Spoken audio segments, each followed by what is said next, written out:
ninguém peida pra não virar meme. Os memes da pandemia eram engraçados. Né? Tipo que eu racho o bico que é o padre com um filtro. Tá gravando? Boa noite, gente. Tudo bem? Graça e paz. A gente está reunido aqui na igreja para fazer um podcast bem rapidinho. Eu vou apresentar a galera aqui para vocês, mas antes eu vou me apresentar. Eu sou o André, sou pastor aqui na Lar. E esse daqui é o Henrique, nosso irmão em Cristo aqui. É isso aí. Henrique, se apresenta, fala a sua idade aí, de onde você é. Então, eu sou o Henrique, eu sou aqui de Sapopemba mesmo.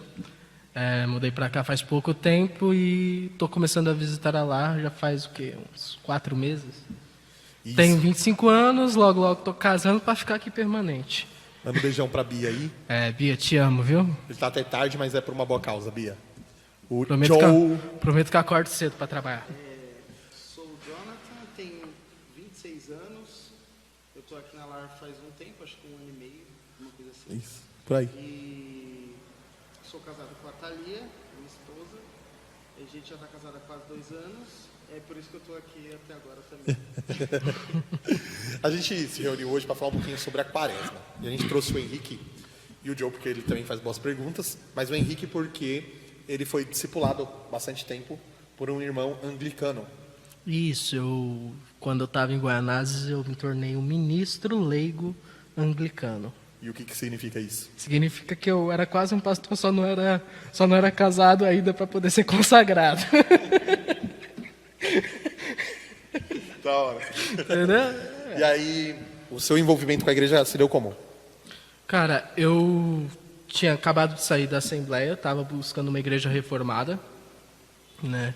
E já me identificava com a presbiteriana, só que eu comecei a estudar o luteranismo, porque tinha uma igreja luterana lá em Guaianazes. Eu falei, talvez vá para uma dessas ou ir para a primeira igreja batista. Visitei a primeira igreja batista, falei, tá legal. Mas eu gostava muito de tradição. A Assembleia tem suas tradições, eu gostava. Então buscava muito essa questão da tradição da reforma. Foi quando um amigo meu lá do Nordeste falou, cara, conheço um reverendo e eles estão começando um projeto de plantação de igreja, né? E eu queria que você viesse junto comigo e tal e tudo mais. Aí foi quando eu conheci o reverendo Tiago.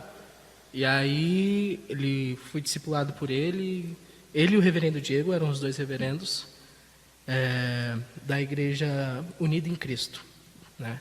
A Igreja Unida em Cristo era uma igreja anglicana. O reverendo Tiago, na época, morava no Mato Grosso, então era bem tipo um discipulado virtual, tá ligado? E só não foi para frente mesmo o projeto de plantação da igreja por conta da pandemia. Uhum. Porque foi em plena... Comecei o projeto, comecei a chamar os amigos, chegou a pandemia, não pode sair de casa, já era e tal e tudo mais. E aí eu falei, putz, aí foi quando eu comprei o apartamento para cá, vim para cá. Foi Deus, né? Ele é soberano, então ele cuidou de tudo. Ele cuidou né? de tudo e permaneci aqui.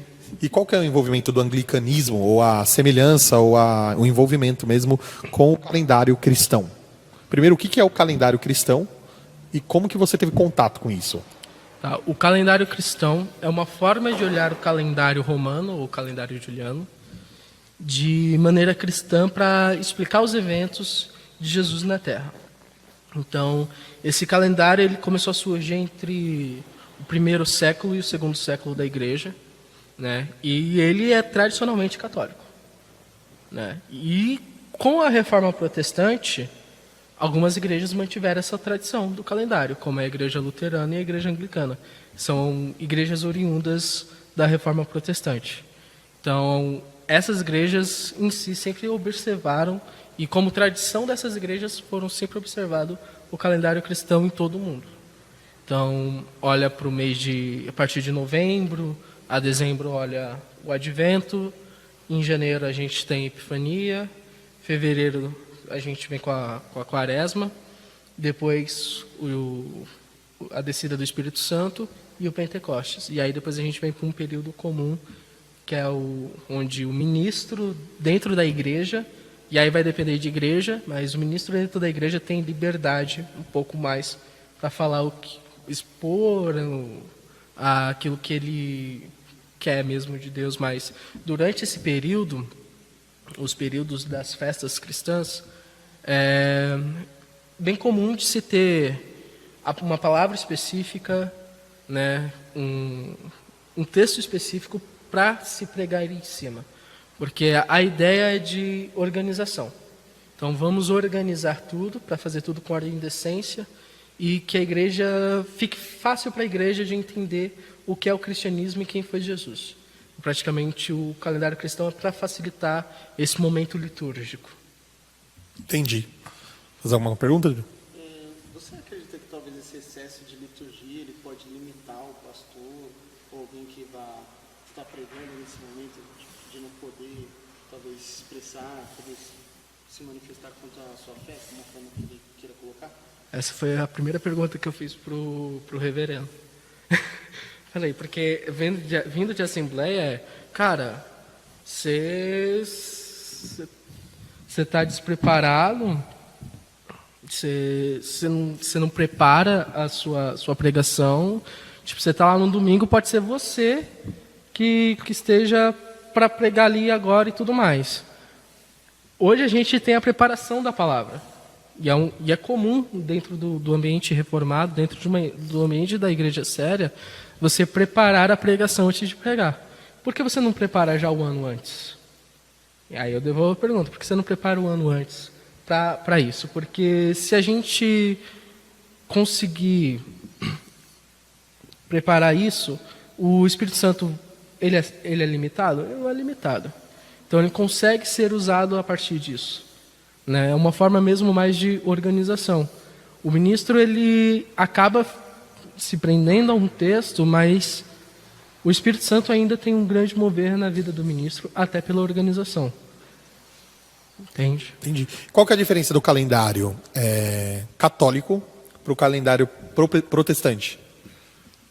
O calendário católico ele vai ter algumas datas comemorativas para santos. Alguns santos que o protestante não vai colocar no meio. Então, se você pegar o calendário da igreja anglicana, que é o mesmo da luterana, você vai ter comemorações específicas a homens específicos. Você pegar da metodista, ele vai trocar um dos santos por John Wesley. Um dia dos santos lá por John Wesley. Então ele vai lembrar, porque é praticamente o pioneiro do metodismo. Então, essa é a principal diferença. Em relação às festas, são as mesmas, só que a comemoração dos santos são diferentes. Então, tem o dia do Santo Expedito, na da Igreja Católica, vai ser trocado e vai ser colocado como um período comum dentro do calendário protestante. Entendi. Uma outra coisa, como que a igreja evangélica deixou esse costume de lado? Assim, o que isso ocasionou na tua concepção? Cara, a igreja evangélica deixou isso muito de lado por conta... Aí a gente vai ter que colocar os nossos irmãos puritanos no meio. O puritanismo, que veio da igreja da Inglaterra, o puritanismo que ele veio da igreja da Inglaterra, ele acaba que interferindo nisso. Então, surge a igreja anglicana, e a igreja anglicana ela é muito parecida com a igreja católica, como a luterana, porque a ideia não era criar uma religião diferente, a ideia era sempre manter o que se já tinha de tradição cristã e trazer o sola escritura para dentro. Só que o puritanismo vai falar, não, o sola escritura só é obedecido se você cumprir aquilo que está dentro aquilo que a Escritura fala ou aquilo que a Escritura não fala. Então, se eu tenho uma tradição, como é o caso do calendário, que não está dentro da Bíblia, a Bíblia não fala de um calendário cristão, fala de um calendário judaico, então não vou obedecer à tradição do calendário cristão. Aí, para essa doutrina puritana, a gente dá o nome de princípio regulador do culto. Muitas igrejas hoje, ela é baseada nisso. O que a Bíblia fala sobre tradição. A Bíblia fala da tradição aí que não pode ter imagens. Então a gente não vai ter imagem nenhuma dentro das nossas igrejas. Mas aí você fala, mas a tradição diz que as imagens ajudavam as pessoas, principalmente analfabetas. Por que eu tiraria as imagens da igreja? O que me fere as imagens dentro da igreja? Fere alguma coisa? Fere algum princípio bíblico? Não fere. Então, se não fere algum princípio bíblico, a igreja anglicana, luterana, metodista e algumas presbiterianas vão falar, se não está ferindo um princípio bíblico, então a tradição é boa e a gente mantém essa tradição.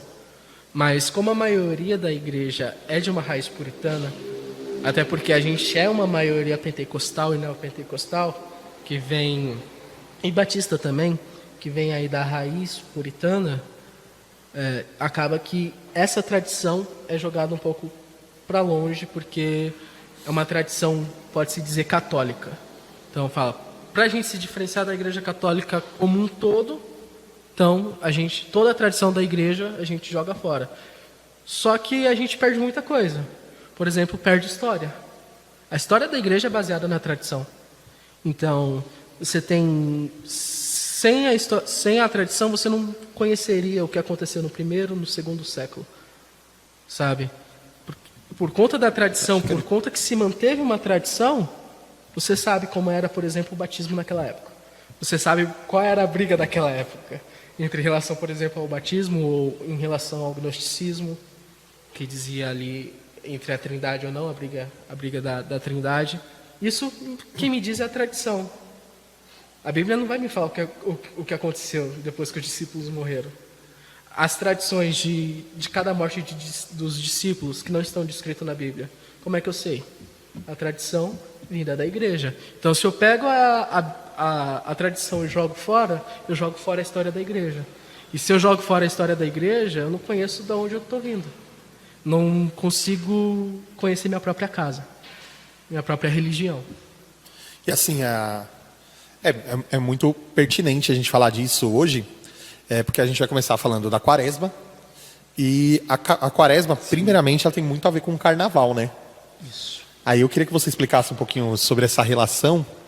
E depois de explicar sobre essa relação, a gente vai começar a desenrolar um pouquinho mais sobre a quaresma, a questão das cores usadas nos cultos, como que quais ministrações são pregadas, como que isso vai apontar para Cristo, qual que é o comportamento do cristão dentro dessa data específica. Então vamos começar com a relação do carnaval e a quaresma? Vamos lá? Tá. Como é de praxe, toda a tradição cristã do calendário, ela tomou para si uma festa que era romana, como é a questão do Natal. O Natal, ele vem da festa romana do solstício de verão, que era a comemoração das grandes colheitas e tal, e grande fartura, e que agora a luz do sol, do deus sol Apolo, estava reinando sobre tudo isso, e a igreja agora, dominando o império, a igreja fala, não é mais Apolo. Quem é a luz do mundo é Cristo. Então a igreja começa a pegar essas festas e ressignificar, né, a tradição delas e fala, agora é Natal. Natalis Solis, a luz do Natal, é Cristo. E aí, com isso, a igreja pega uma dessas festas, antes da quaresma. Desculpa. A festa era romana, então? A festa era romana. E aí, a igreja pega uma dessas festas, porque a quaresma é um distanciamento da carne. Então, você vai fazer o seu jejum para você matar a carne. E aí a igreja fala, a gente precisa comemorar isso de algum jeito. Como é que eu comemoro isso? Com carnavales. Carnavales vem do latim, que significa afastamento da carne. Então era uma festa cristã, onde as pessoas comemoravam que uma semana depois eles estariam matando a sua carne em nome da quaresma, em nome de um jejum para a lembrança de Cristo Jesus. Só que isso se perdeu no Brasil. Começou no Brasil. O Brasil foi o pioneiro a perdição do carnaval. Que a festa era uma festa alegre, era uma festa onde você comia, bebia, dançava, era um baile de máscara europeu.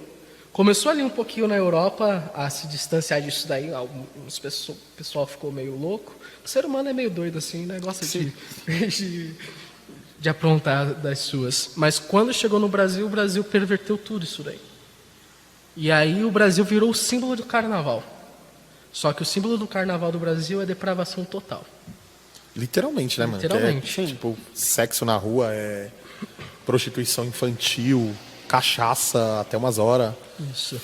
descontrole total, né? Tipo, é entregue aos prazeres, literalmente, nesses dias, né? E aí o Brasil ressignificou uma festa que era E deturpou a... distanciamento da carne para uma festa que eu abraço a minha carne e faço o que ela tá mandando, tá ligado? E o mundo copiou isso. E vocês sabem de aonde começou isso daí?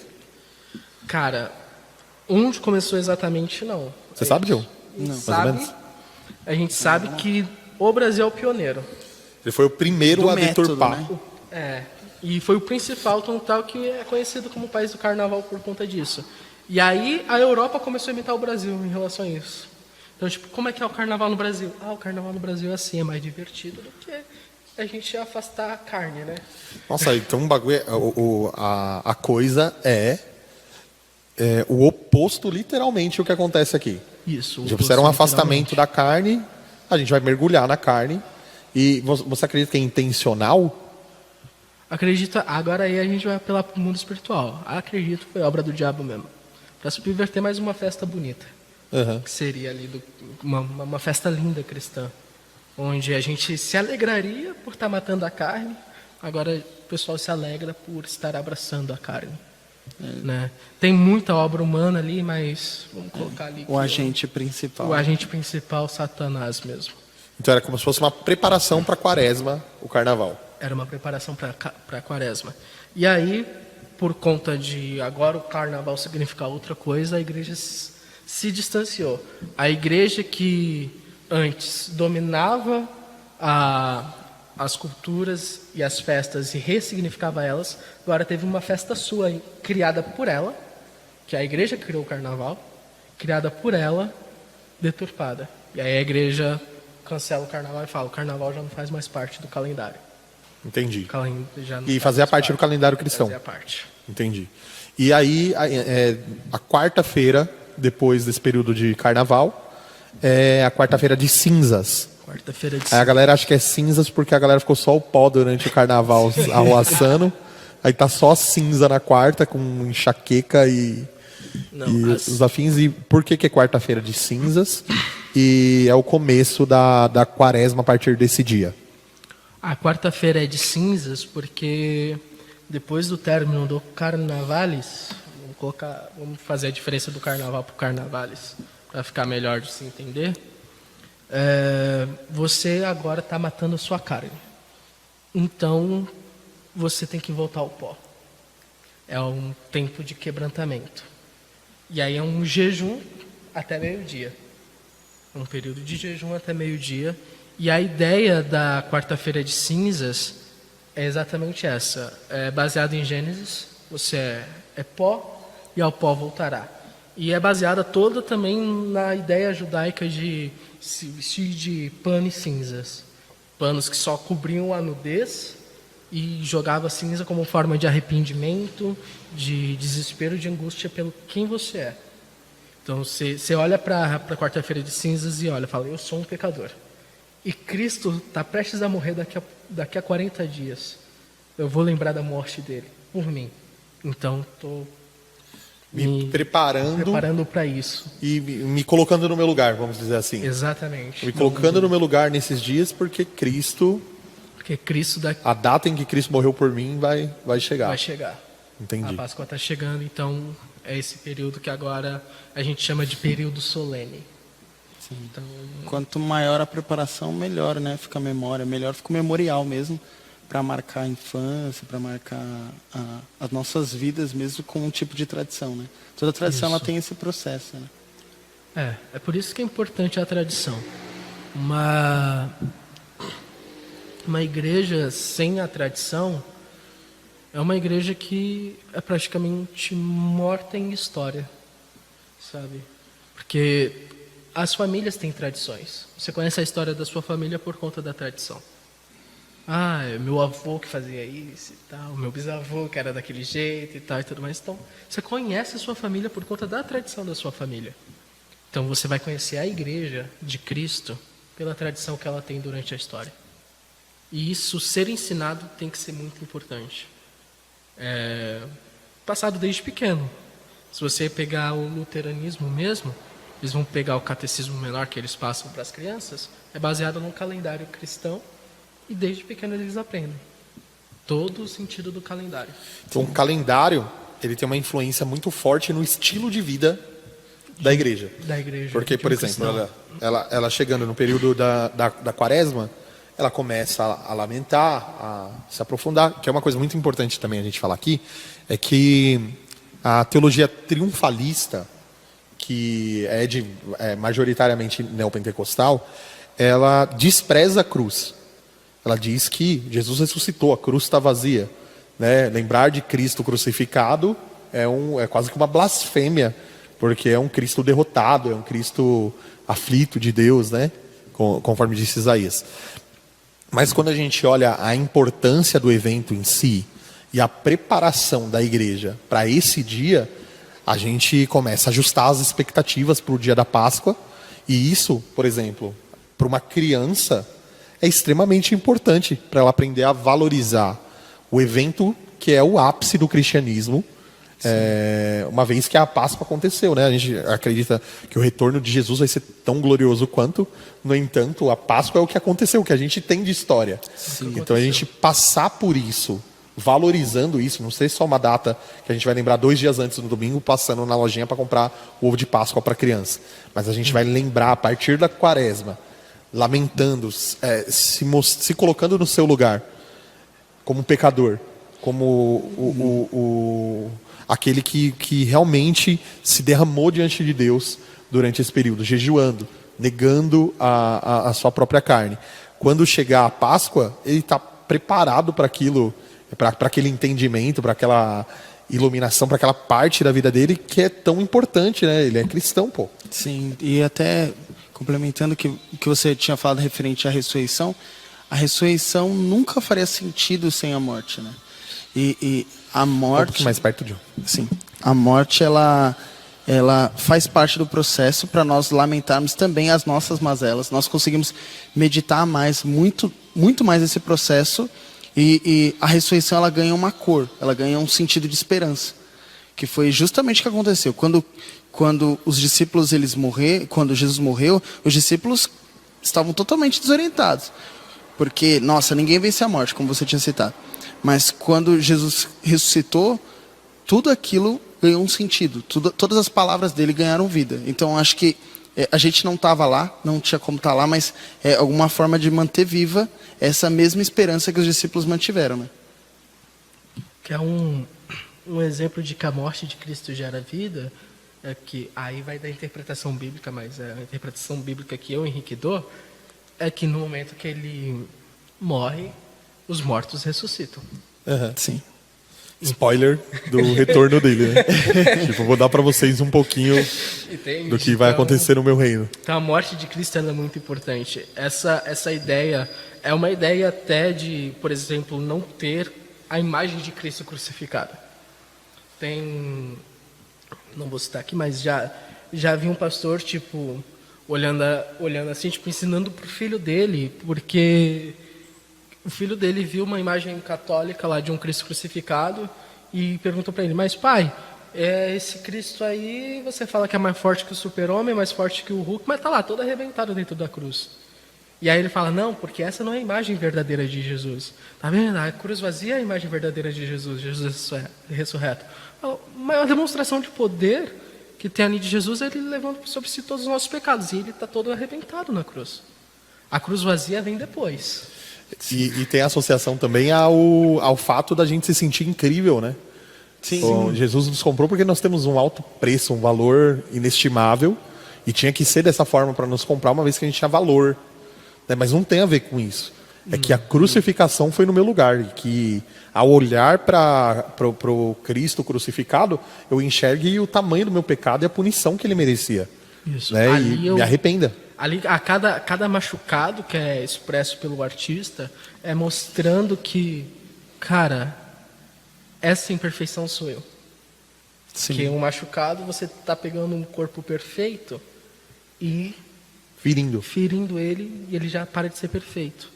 Fala: essa imperfeição sou eu. Não é Cristo ali. Sou eu. Cristo vem depois. Cristo vem ressurreto. Mas naquele momento ali, ele está me representando. Então é muito importante a gente resgatar o fato de que Cristo foi crucificado, e o porquê disso. E que sim, ele ressuscitou. Isso é muito pertinente. No entanto, a galera fala, a cruz está vazia. Obviamente que está vazia. E Cristo já ressuscitou também. Então, o fato de Cristo já ter ressuscitado também é um motivo para a gente não falar da ressurreição dele, porque já passou. Ele está nos altos céus, né? Ele foi assunto aos céus. Então, e aí? Como que a gente lida com essas diferenças? Então, a gente provavelmente está falando com alguns irmãos em casa, e esse resgate dessas concepções, eu acho que influenciam bastante na cultura da igreja local e na vida da igreja ao longo do tempo. Porque você imagina uma criança que está ouvindo isso desde muito nova, como que ela vai lidar com a Páscoa posteriormente? Um adolescente que está aprendendo lá no discipulado dele sobre isso nesse período, como que ele vai lidar com a crucificação posteriormente? Quando ele ouvir o falso evangelho, ele está vacinado. Ele vai falar, essa mensagem é bonita, arranca lágrimas, mas não é o evangelho, mano. O evangelho eu sei qual é. E você só consegue trazer essa vacina para ele através da tradição. Porque se não fosse a tradição da igreja mostrando que Cristo foi crucificado, como é que ia ser passado para frente? Porque antes era em latim. Verdade. Entendeu? Então a tradição trouxe isso. A tradição trouxe um Cristo crucificado à vista, através das imagens, sabe? E eu gosto do calendário porque o calendário aponta todos os momentos de Cristo. Ele começa com o nascimento, só que o advento, que é o nascimento de Cristo, não é somente que o advento significa a esperança do que está por vir, que é, no caso, o nascimento de Cristo, mas também uma esperança vindoura de um Cristo que voltará, que já nasceu e está voltando. E é esses dois significados que tem para o advento. Depois disso, você tem o batismo de Cristo, que é na Epifania, que ali está mostrando, olha, o Pai, o Filho e o Espírito Santo, e falando, olha, Cristo veio para cumprir o que deveria ser feito, sabe? E aí você vem com a morte de Cristo, mas no domingo de Páscoa ele está ressurreto. E depois da ressurreição e o período do tempo comum, veio o dia de Cristo Rei, que aí você declara para todo mundo, Cristo é o Rei do Universo, e não existe outro rei acima dele. E isso o calendário traz, sabe? Isso a gente pode falar dentro da igreja, mas já tem há muito tempo algo falando isso todo ano. Lembrando isso, né, mano? Lembrando isso todo ano. Lembrando isso, e é importante a gente lembrar sempre, né? Outra coisa interessante, as cores que a Quaresma adota e o porquê, e o que uma pessoa que quer, nesse período de 40 dias, ela quer participar disso, o que ela faz? O que ela faz? Como que ela se comporta nesses 40 dias? O que ela pode fazer para participar de alguma forma? Na casa dela lá, ela está ouvindo aqui, ela fala, não, eu comecei hoje um período de 40 dias de consagração, de jejum. Qual que é a instrução que a igreja dava naquele período? Para a gente ter uma noção assim.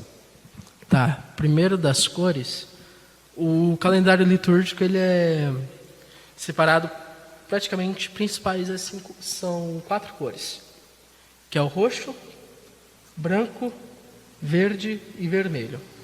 O roxo ele é sempre no sentido de penitência, de lembrança e de esperança. Então, na Quaresma o roxo é de penitência, para lembrar humilhação mesmo, de que você está se humilhando pelo que Cristo vai fazer, que é morrer. Mas no Advento, que também é o roxo, significa uma esperança. E é uma penitência de esperança, sabe? Da vinda de Cristo e do nascimento de Cristo. Porque Cristo nos trouxe esperança quando nasceu e nos dá esperança quando volta. E aí a gente tem a cor roxa para isso. E nesses dois períodos exclusivos, tanto do Advento quanto da Quaresma, a gente tem nos domingos e no Natal o branco. O branco para representar a paz da ressurreição de Cristo. E o branco no Natal para representar Cristo nasceu, Ele é a luz do mundo. Ele vai ser a pessoa que vai nos trazer a paz. Ele é o Emmanuel, Deus conosco, que nos traz paz. Então o branco ainda continua, eu acho que é bem comum, todo mundo costuma estar de branco como paz. A gente traz também na questão das cores isso. A cor verde é o que a gente chama de período comum.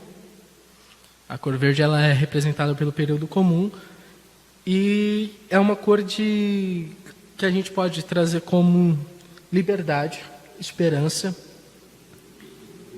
e principalmente marcado pelo Espírito. Então, quando a gente fala da cor verde, significa então, tal que o Pentecostes é marcado pela cor verde no calendário, que é a mesma cor do período comum, por conta da marcação do Espírito. Então, é mais ou menos isso. E aí, praticamente, você está falando o resto do ano todo. O ministro está marcado pelo Espírito. O ministro, tudo que ele está falando durante aquele período todo, é pelo Espírito Santo. E é o Espírito Santo que guia o ministro daquele jeito, é por isso que ele usa verde. E você tem um vermelho para lembrar a glória de Cristo em algumas ocasiões, como é a ocasião de Cristo Rei. Cristo Rei do universo, então a glória do universo é dele.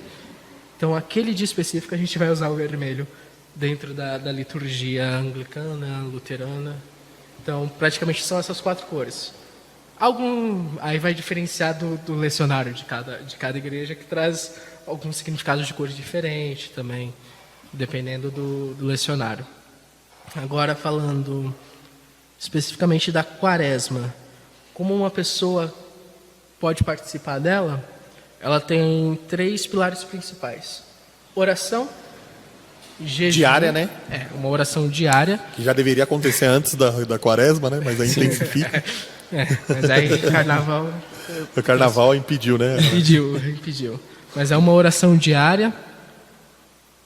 Jejum também diário, durante 40 dias. E caridade. Então é um período que a igreja se volta para muita caridade. De ajudar os pobres, ajudar hospitais, ajudar ONGs, o que for necessário para trazer. E aí, acredito que é o momento que a igreja está mais perto das pessoas, da comunidade em geral onde ela habita. E é um ótimo período para evangelismo, porque você está fazendo a caridade naquele momento. Então, para participar da quaresma é simples. Oração diária.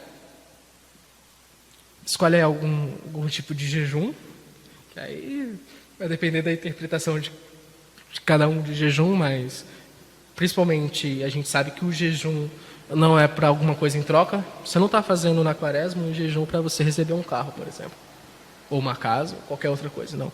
Você está fazendo um jejum como forma de consagração e humilhação a Deus. Tipo assim, eu vou realmente me afastar da minha carne. E isso me dá muito prazer, sei lá, eu comer isso me dá muito prazer.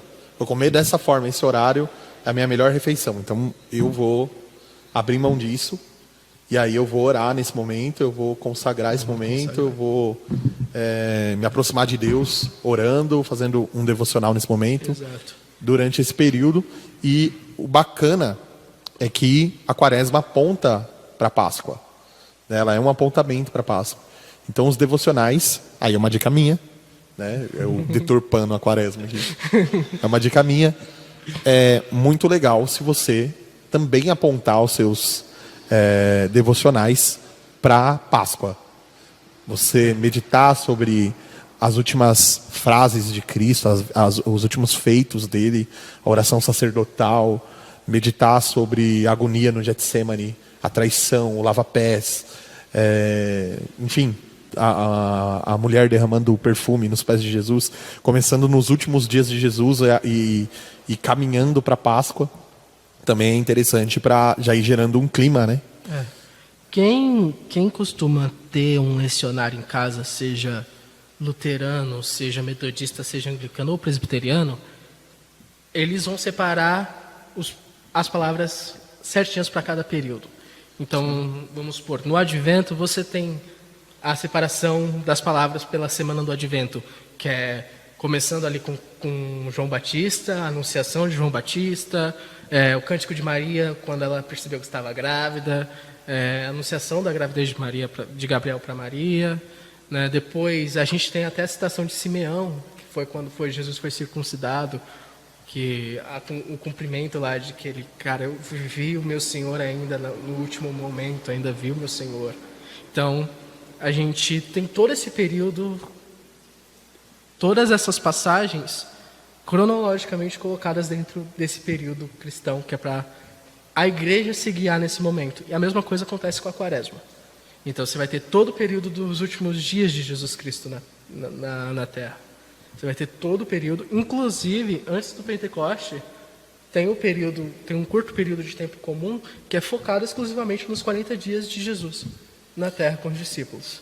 Então, todo o calendário, aí vai depender mesmo de como cada um vai separar. O lecionário presbiteriano ele vai separar de um jeito, o livro de oração comum da Igreja Anglicana do Brasil vai separar de outro jeito, o lecionário luterano vai separar de outro.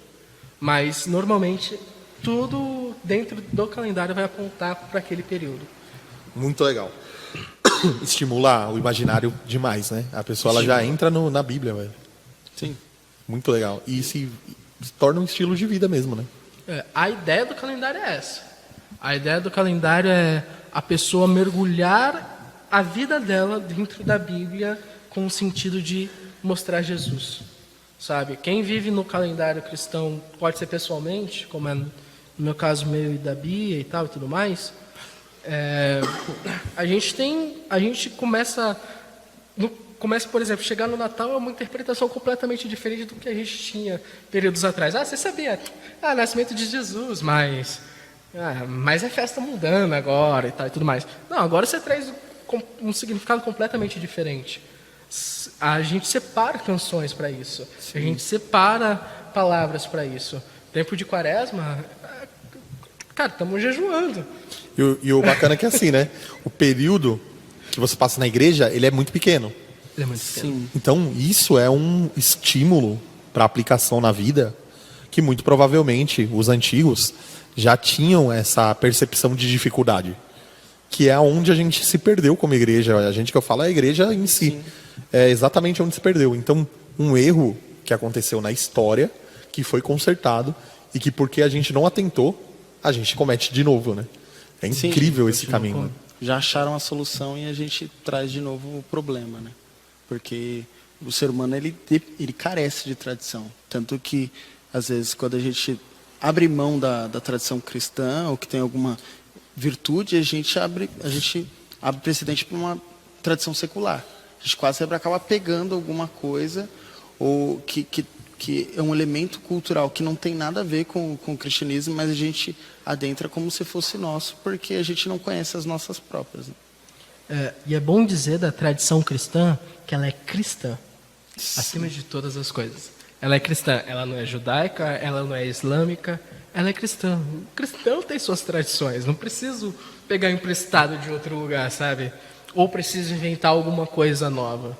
Como é o caso, por exemplo, aí que a gente vê... Aí a gente mexe no sincretismo religioso, mas muito das tradições da igreja que a gente tem hoje, principalmente do meio neopentecostal, é de outras religiões, menos a cristã. Que é banho de sal grosso, por exemplo.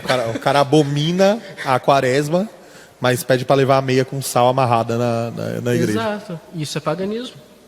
Isso vem do paganismo. E a gente vê a efetividade também por causa da necessidade também do povo, né? Que o povo precisa de alguma tradição. Não abraçou uma, vai... E aí, por não ter uma, ele vai abraçar outra. Porque o ser humano, ele praticamente vive de história, e história tem tradição.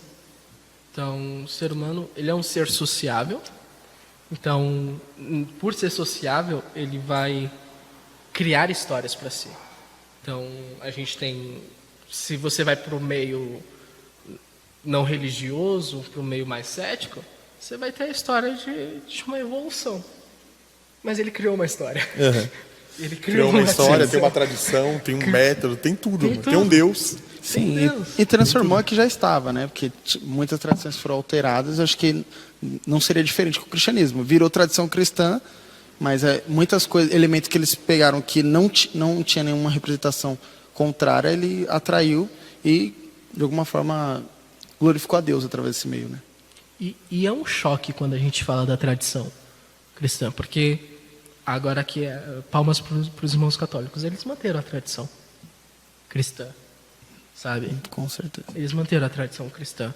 Eles têm lá os problemas e tal e tudo mais, que a reforma tentou resolver, né? Então, tal que algumas coisas da tradição a reforma não reproduz por conta disso, mas eles ainda se mantêm.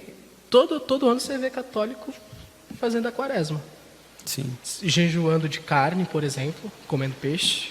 Não comprei peixe agora, porque peixe vai estar muito caro. Fazendo a quaresma com sardinha. Com sardinha. Sardinha, barato. Tem tilápia embaixo da minha casa. Bom, me paga com tilápia a publicidade. Então é bem isso. Então eles levam isso muito a sério, sabe? E a gente meio que largou de mão isso daí. Uma por um sentimento anticatólico. Sim. Mas aí, em vez de a gente, por exemplo, adaptar, pegar a tradição que os protestantes deixaram pra gente, a gente pega, como vivemos sem essa tradição por muito tempo, muitos hoje têm voltado, por exemplo, para uma tradição judaica errônea. E ofende até o judeu, né? mano? Distorcida. Ofende até o judeu. Completamente distorcido. Eu não sou judeu para comemorar Yom Kippur. Ah, meio... Eu sou cristão. Cristão não comemora Yom Kippur. Cristão comemora Natal. Cristão comemora Quaresma. Cristão comemora Páscoa. Cristão comemora Dia de Reis. Cristão comemora Cristo Rei do Universo. É isso que o cristão comemora. Yom Kippur, Hanukkah não é com nós, não. Sim. É interessante saber, né? Porque a gente acredita que há um plano de Deus também para os judeus. A gente compreender isso é interessante, para a gente saber que a gente é a oliveira brava, né, mano? Que foi enxertada. A gente os outros que ele falou que não veriam, né? Mas teriam fé mesmo assim. Henrique, uma última pergunta aqui. A última semana da Páscoa, ela se dá com a festa de Reis, com a festa dos Ramos no domingo. Isso. E aí ela de tem Ramos. uma liturgia também, né, no período da última semana que antecede o domingo de Páscoa, certo? Isso. A ideia do Domingo de Ramos é lembrar do Hosana, que é Cristo, salva-nos. É meio que um clamor no domingo da igreja inteira, dizendo: Cristo, salva a gente. Salva a gente desse mundo pecador, salva a gente de mim mesmo, pecador, salva a gente desse momento, sabe? Porque a ideia, por mais que naquela época o pessoal tá lá com as folhinhas de ramos, gritando Hosana, Hosana nas alturas, imaginando um Cristo militar, imaginando um Messias militar que derrubaria Roma, hoje a gente tem o verdadeiro significado do Hosana, que é: Cristo, salva a gente desse mundo caído. Sim. Está perto da sua crucificação, então salva a gente, sabe? A crucificação não está tão próxima que a salvação também está chegando. Então é um clamor de: vamos ser salvos. Incrível. Vamos ser salvos. Sim. E aí a gente culmina na paixão de Cristo, na sexta-feira da paixão, que aí é até feriado geral. O Brasil inteiro para lembrar da paixão de Cristo. Pelo menos deveria lembrar, né? Para Cai numa sexta-feira. carnecer. Sim. Pode chegar um dia que você... Eu acho que esses feriados eles só fazem sentido com a cultura bem estabelecida, né? Talvez até um dia pode ser que não venha ter esse feriado porque não se adapte à cultura do povo. Mas eu acho muito bacana a gente trazer isso, porque você falou agora, da gente poder ter até essa perspectiva escatológica bem estabelecida. Porque a igreja, durante muitos séculos, falou que Jesus voltava. E nesses últimos séculos ela não tem mais falado. Eu acredito que isso já é um apontamento. E quando nós lembramos, e não só lembramos de falar, mas vivemos como Jesus voltando, essa esperança, ela se alinha ao nosso coração e afeta a maneira como a gente vive, né? Então, a gente sustentando a tradição, a gente consegue sustentar também a nossa esperança cada dia mais viva. Eu já tive essa experiência de às vezes estar no Natal ou estar na Páscoa e parecer que eu caí lá. Não parecer que tinha um propósito profundo que deveria ter sido cultivado. E eu acredito que essa tradição ela traz essa clareza para nossa mente, para o nosso imaginário, para o nosso inconsciente, assim. E até lembrando também que eu acho muito legal uma forma de manter, a forma mais importante, tão importante quanto de manter a tradição viva, é a gente falar o que significa. Toda vez que você faz alguma coisa, olha, esse símbolo não é solto, não é desconexo. Foi muitas das vezes, até quando eu era mais novo, eu estranhava na tradição católica e tudo mais, porque não fazia sentido, era muita coisa. E falava, para que tanto? Era a pergunta daquelas pessoas que queriam simplificar tudo. Mas quando a gente traz o sentido individual de cada coisa, como você até apontou alguns, a gente ganha mais ânimo para estar fazendo aquilo. Não fica uma coisa tipo, nossa, uma obrigação de ir para a igreja. Ele ganha propósito, né? E eu ia até comentar com você, na verdade, que, bom, acredito que para muita gente que está vendo, e para mim também é muito novo esse conteúdo. A gente não tinha uma profundidade a respeito do que era essa tradição da quaresma. Você sabe, você teria algum livro para indicar? Ou, se não, também já fica um indicativo de você fazer algum tipo de conteúdo para a gente poder ter um norte, porque é a primeira vez, né? A gente vai começar fazendo, acho que a maioria não sabe de nada aqui, ele vai tentar aplicar, mas se não tiver algum tipo de liturgia, é muito provável que se perca. E aí, você teria alguma coisa do tipo? De livro, como eu aprendi direto com o reverendo, eu não vou ter. Mas a gente vai ter... Você pode, por exemplo, comprar direto do site da Igreja Anglicana do Brasil o livro de oração comum da Igreja Anglicana. Ele vai explicar... Ele explica o sentido do calendário, ele explica as cores e tal e tudo mais. E você vai ter o calendário dentro desse livro. Então, você vai abrir lá, vai estar separado os anos A, B e C... E tudo certinho, com o tempo que você deve ler, as coisas que você deve ler e tal e tudo mais. No livro lá também, como é um livro de oração comum para a igreja inteira, então você vai ter, por exemplo, os credos também descritos lá, os 3 credos principais. Então, que é interessante para conhecimento. Então, Muito interessante. para quem tiver querendo se aprofundar um pouco mais, você pega ali o livro de oração comum da Igreja Anglicana ou um lecionário de qualquer outra tradição, como a luterana ou a metodista, né? Mas, pelo menos, eu recomendo a anglicana porque, né, é um carinho especial. O Wesley seguia o calendário cristão? John Wesley, sim. Legal. John Wesley é um dos primeiros avivalistas e ele responde muito àquela primeira pergunta que você me fez sobre o Espírito Santo agir mesmo seguindo aquilo sempre todo ano. Porque John Wesley era um avivalista e carismático. O Espírito Santo movia Wesley de um jeito que Pegava fogo. pegava fogo, bicho. E mesmo assim ele ainda respeitava o metodismo. Sim. Ele respeitava o calendário e seguia o calendário. Essa é a ideia. Porque eu acho que assim, a igreja pós-moderna ela tem um pouco de medo de ordem. Sim. Ela tem medo de ordem. Então, a gente vai falar de calendário cristão. Aí a pessoa não quer a responsabilidade de, por exemplo, por 40 dias, ela jejuar e lamentar pelos seus pecados. Ela quer que seja mais dinâmico, né? Que seja... mano, já pedi perdão uma vez na minha vida, já era. Não preciso ficar Tá pedindo. bom, Deus né? sabe no meu coração, né? Ou ficar com aquela ideia de uma falsa liberdade de... não, quando eu sentir no meu coração de jejuar, eu jejuo esse ano ainda. E o que o Joe falou é pertinente, né? É a pergunta de muita gente que, na minha concepção hoje como pastor, é o seguinte. Cara, é melhor, às vezes, segurar nisso do que deixar tão solto, tá ligado?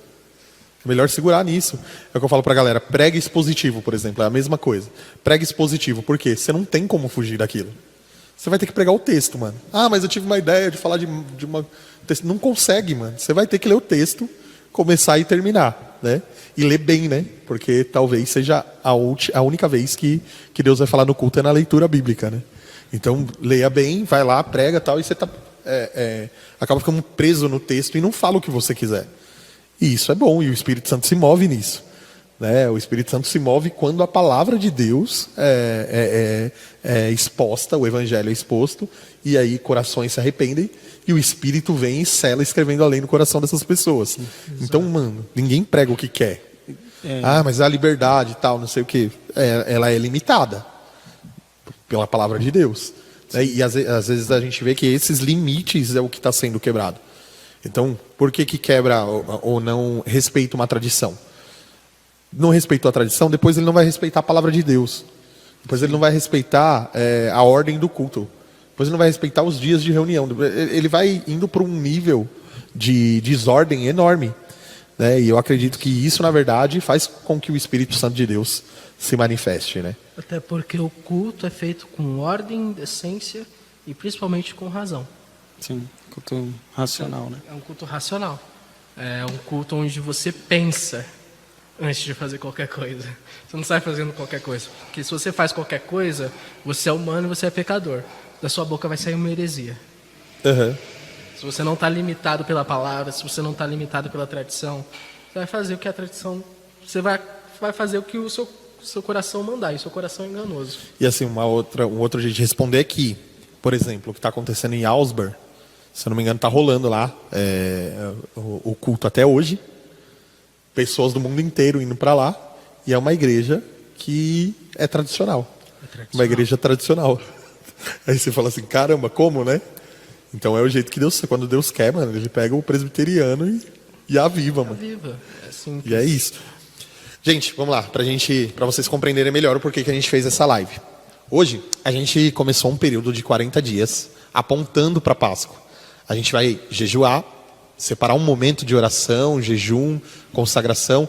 Todos os dias a gente vai ter um devocional. Eu vou mandar um devocional em áudio para a galera no grupo da igreja, para você acompanhar, compartilhar.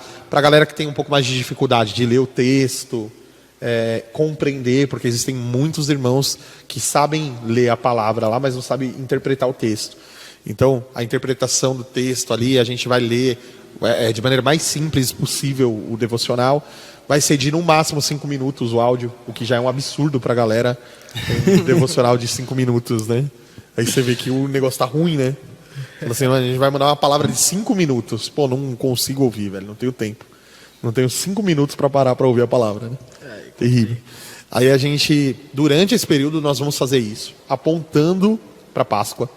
Na semana da Páscoa, a gente vai começar fazendo o domingo de Ramos, na semana da Páscoa. Então, o domingo que antecede a Páscoa, a gente vai clamar Hosana aqui na igreja. Salva-nos, por favor.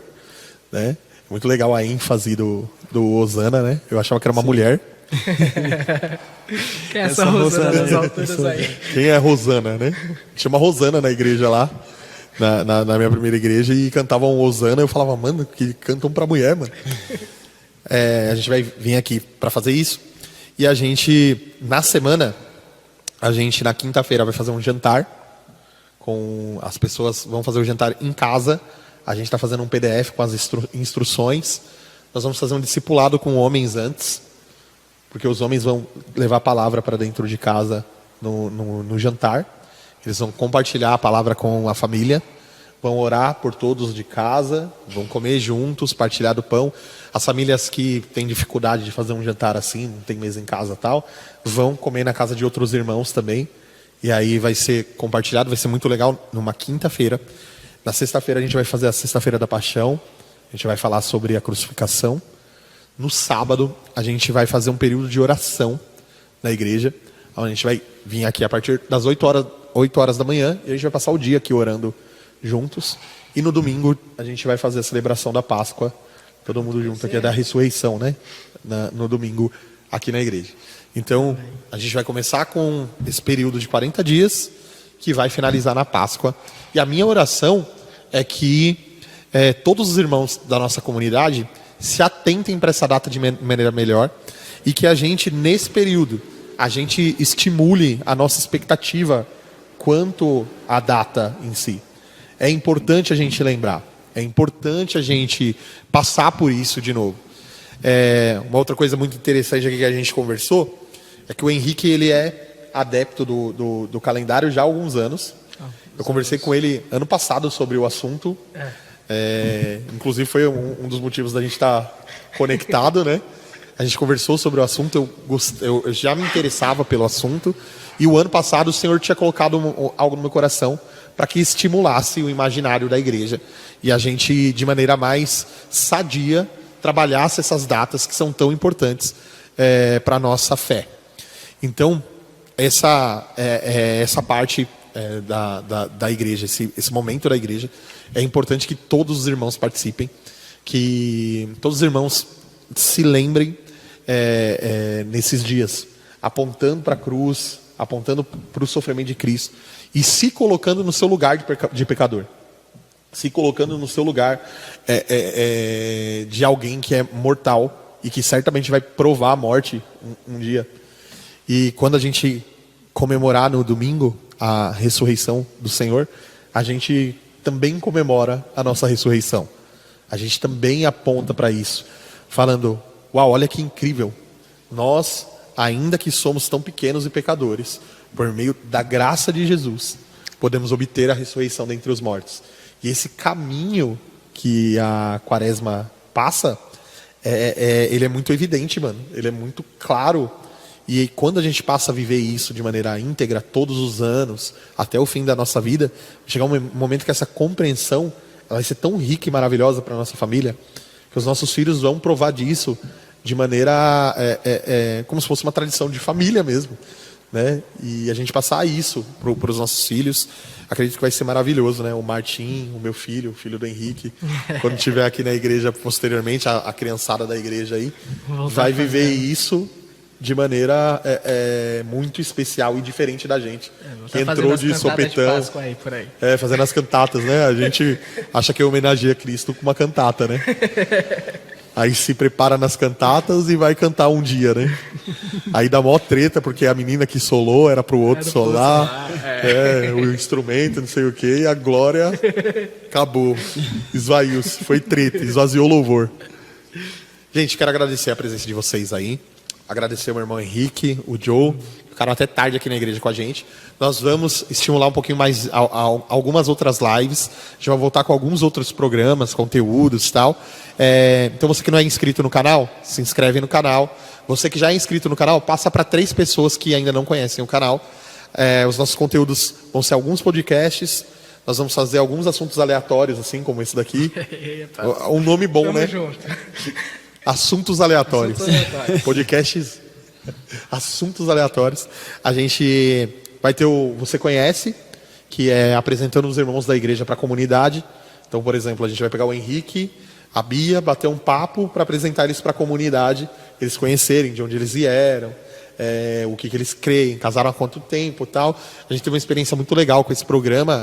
Tivemos 2 vídeos que teve bastante visualização, e para a igreja era muito legal, porque chegava no domingo a galera tipo nova, que chegava e falava, aquele lá que participou do podcast, né? O outro lá que participou. Então a gente vai fazer alguns podcasts de conteúdo, outros podcasts que são mais entretenimento mesmo para a galera se conhecer, e a gente vai estimular bastante o nosso canal aí para ser uma frente de recurso para a gente. Então, às vezes a pessoa está desempregada, não consegue contribuir com a igreja de alguma forma, ela, divulgando o vídeo, ela consegue contribuir de alguma forma, uma vez que agora o nosso canal está pertinho de monetizar. Então, monetizando o canal, você está entregando sua oferta, assistindo um conteúdo e entregando um conteúdo. Então, é muito bênção isso. Amém? Considerações finais, Henrique? As considerações finais é que a gente não esqueça das tradições, porque as tradições são muito importantes para o conteúdo cristão. Quem quiser saber mais, eu posso depois disponibilizar para vocês artigos anglicanos a respeito. Vou te dar uma sugestão, publicamente aqui.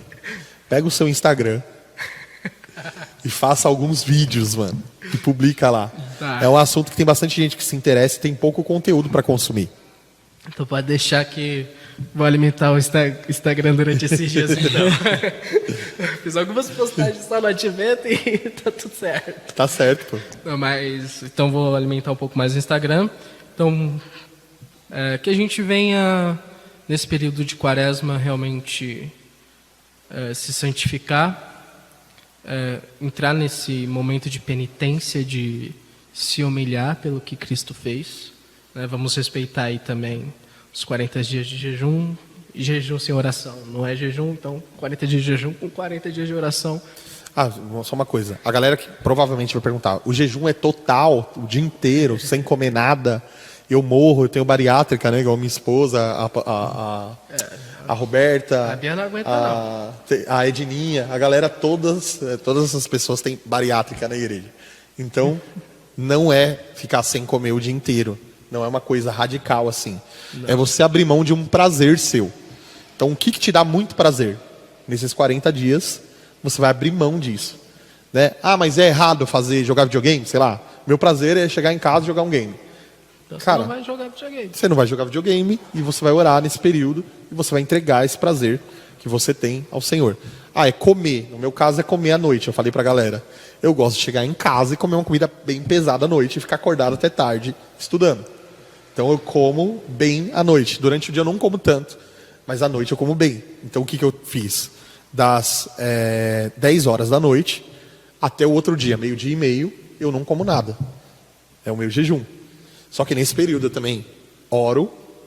Eu também oro ao Senhor para que Ele me mostre pessoas que eu possa ajudar na igreja, na minha vizinhança. Eu me abro para uma sensibilidade maior, com uma sensibilidade maior nesse período, para que a gente possa provar algumas experiências de Deus aí na nossa vida, né, Henrique? Isso. Eu mesmo tô deixando café. Café? Nossa, mano, café preto assim, Quanta sem fé. açúcar. Quanta fé, hein? Quanta fé. Tá. E é bom de lembrar também, nesse período aí, que por conta das tradições é muito mais fácil o evangelismo, sabe? Então, passar tradição, porque as pessoas costumam respeitar um pouco mais as festas do que eu chegar para alguém e falar, posso falar 5 minutos da Bíblia para você? Ele vai falar, não quero ouvir da Bíblia. Mas, hoje é uma festa cristã, não, é uma festa religiosa. Ele está mais aberto a uma festa religiosa do que qualquer outra coisa. Então, que a gente possa viver isso para que na sociedade mude também, sabe? Como é hoje, por exemplo, a quarta-feira de cinzas. Cara, é muito comum você ver na Inglaterra, um país que é pós-cristão, onde a maioria é bruxo e a maioria é ateu, pessoas se rendendo por conta do calendário, que durante a quarta-feira de cinzas o pessoal sai sem vergonha nenhuma com uma cruz de cinza na testa, sabe? E isso é bonito. A gente tem que olhar para a tradição e falar, cara, isso é bonito, isso não é estranho, sabe? Porque se a gente pegar qualquer outra religião, os caras fazem as confissões deles públicas. Os caras estão lá de jejum, orando publicamente. Por que eu não posso fazer isso publicamente também? É uma forma de as pessoas olharem e falar, cara, o cristianismo está mais vivo do que parece. E ele é uma forma diferente daquilo que a gente enxerga por fora. É um convite para mostrar para as pessoas que estão de fora que aquilo que passa na TV não é cristianismo. Que o cristianismo é muito mais rico em história, é muito mais rico em tradição do que muita gente pensa por aí, que é só essa coisa espalhafantosa que tem ultimamente. Mais útil culturalmente, né, mano? Mais útil culturalmente. Acho que isso é o principal, assim, é aonde a sociedade se perdeu. A gente está muito distante de Cristo, né? E essa é a realidade. Não só observar as tradições, mas os comportamentos, até da própria igreja, cara. O quanto se distanciou disso na educação das crianças. Assim, é uma preocupação muito grande que a gente tem com isso. Eu acredito que isso vai ajudar bastante. Joe, considerações finais? Meu irmão. Nossa, eu fiquei por último ainda. Melhor é por último. Até parece. Bom, dentro de tudo que foi falado aqui, acho que não tem nada que tem bem pouco a acrescentar. Mas que realmente é muito importante a gente manter essas tradições. Eu realmente não tinha boa parte desse conteúdo, como eu falei. E hoje está tendo acesso, acho que é um privilégio. E nós que estamos muitas vezes querendo ser cristãos, às vezes a gente não encontra meios, né, de aplicar ou de aplicar corretamente, que é o que acontece muitas vezes. A gente quase sempre, o cristão que se converteu, sei lá, numa igreja pentecostal ou qualquer outra que seja, às vezes ele está desorientado de como ele pode ir mais a fundo, de como ele pode ir cotidianamente, sem se restringir a simplesmente ir para uma igreja e ser crente dentro da igreja. Eu acho que o cristão verdadeiro, o cristão do primeiro século, ele era cristão em tudo que ele fazia, onde ele estava, a todas as coisas que ele fazia. E eu enxergo na tradição a forma da gente criar raízes nisso. A gente trazer um pouco essa perspectiva de que tudo é para a glória de Deus e de que a gente vive e faz tudo que a gente faz tem uma finalidade, é para a glória de Deus. A gente não pode se restringir a uma perspectiva limitada, que é, por exemplo, uma prática espiritual. Por exemplo, você vai orar, ler a Bíblia e jejuar. Durante muitos anos a gente simplesmente entendeu o cristianismo como isso. Eu pelo menos enxerguei dessa forma. E quando a gente tem uma tradição, a gente consegue, de alguma forma, comunicar melhor quais são as nossas crenças. Comunicar melhor o que a gente tem de valor. E eu acho que o cristianismo, ele transmite melhor a realidade, porque ele é a verdade. Nós, como cristãos, acreditamos que ele é a verdade. Então, nós que defendemos, que zelamos pela verdade, acho que devemos, de todas as formas possíveis, e às vezes até as que a gente não pensou ainda, promover essa verdade. E eu vejo que a tradição é a forma mais segura, mais sensata e mais profunda de poder transmitir esses valores. Então, eu acredito que é muito importante, acho que agora que a gente recuperar o tempo perdido de alguma forma e retomar essa tradição da quaresma e tantas outras cristãs que edificam tanto a igreja e o povo dele. Eu acho que para um pai é um alívio, né, mano? Com certeza. Você não precisa inventar nada, né? Com certeza. Muito legal, né, mano? Muito bom. Gente, quero agradecer vocês então. Um grande beijo. Deus abençoe e até a próxima.